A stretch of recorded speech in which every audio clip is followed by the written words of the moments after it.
The Yankees are off to Kansas City to face the Royals in a 3-game series. And this is a matchup between two teams with winning records, two teams that met in the postseason last year. And this is going to be a fun one. And it's going to start out with ace Max Fried on the mound against youngster Noah Cameron, who debuted earlier this season. He is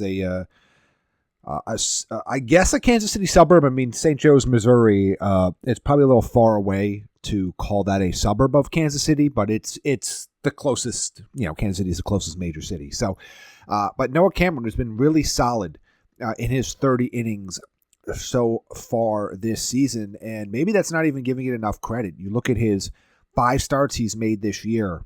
6 1/3 no earned runs against Tampa. 6 1/3 1 earned run against St. Louis. 6 2/3 1 earned run against Minnesota. 6 1/3 1 earned run against Cincinnati, and then another 6-inning shutout performance against the St. Louis Cardinals back on June 5th, and he will take the mound. So, battle of two lefties that have been very dominant so far this season. This Kansas City team that is coming in 34-32, and they had a little bit of a what should have been a get-right series against Chicago. They ended up dropping 2 of 3 in the south side of Chicago. They did win their finale on Sunday. Like New York, they were off on Monday before traveling back home, although the flight from Chicago to Kansas City is not very daunting, but they did get an off day before that. But this is a team that's kind of been up and down all season, which is pretty emblematic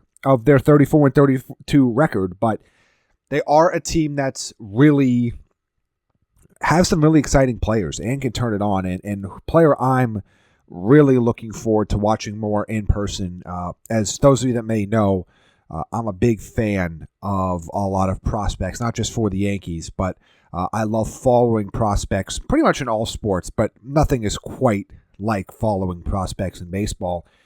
And last week, the Royals called up their best prospect and one of the best power prospects in baseball, first baseman Jack Caglione, who is going to be DHing more often than not with Vinny Pasquantino starting at first base. But, Jack Caglione was a first-round pick, top 10 pick in the 2024 MLB draft.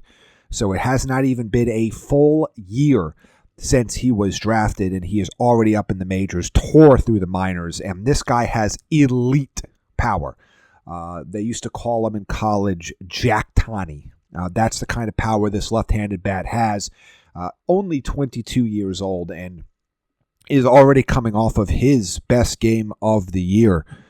He had the opportunity. He's hit the ball really, really hard since coming up in general, but he's coming off of a 4-hit performance of his own heading into this series. So this is a player that is going to be dangerous. This is a guy that could be a problem for the Yankees in this series because he's got the kind of power to change games. I'm not going to call it Judgian, but his power profile is special. So I'm very much looking forward to seeing what he is able to do a little bit up close and personal now that he's got a few games, a small group of games, but some games under his belt, and can see what he can bring to the table. Obviously, for those of you that have been watching baseball for a few years now, you know about this next guy. He finished runner-up to Aaron Judge in the 2024 AL MVP race, and that is Bobby Witt Jr., who is not quite having as good of a start to the season as he did last year.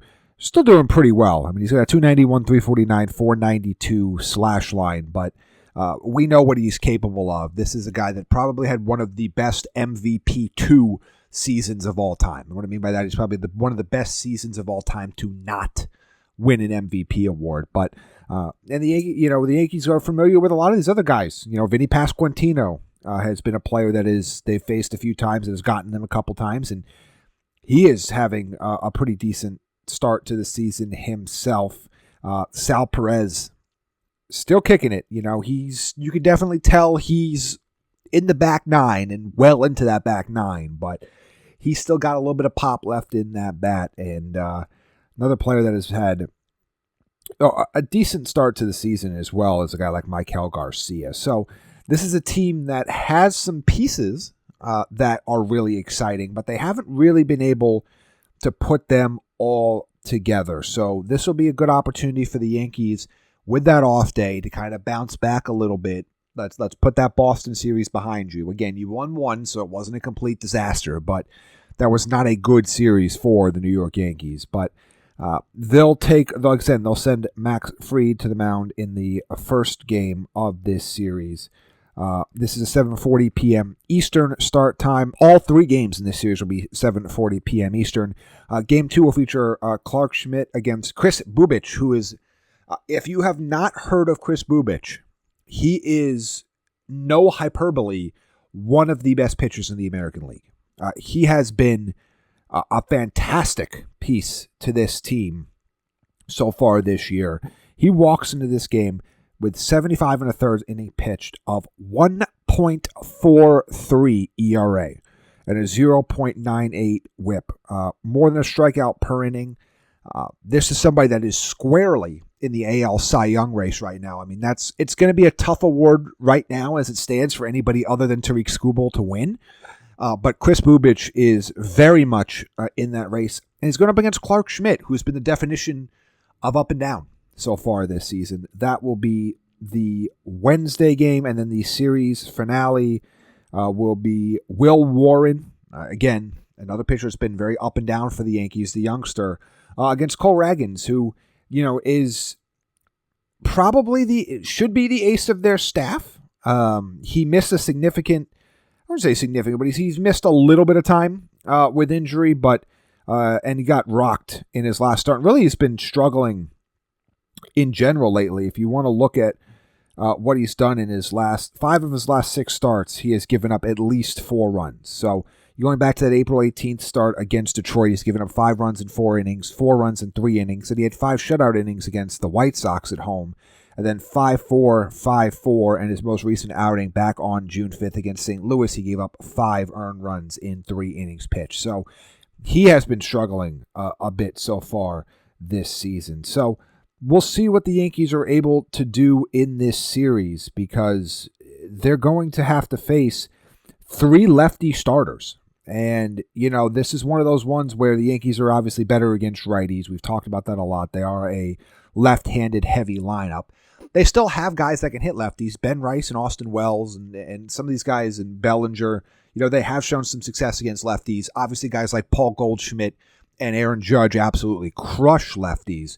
This is the first time all season, and one of the rare times you don't really see this much, where you're going to face 3 consecutive left-handed starters in this series, and it's going to be a test for them. It's going to be, actually, the Yankees, if you take a look at it, because they're going to get Crochet again, too, most likely, on Friday in Boston in that rematch. So they're going to have 4 straight left-handed starters that they're going to go up against over these next 4 days.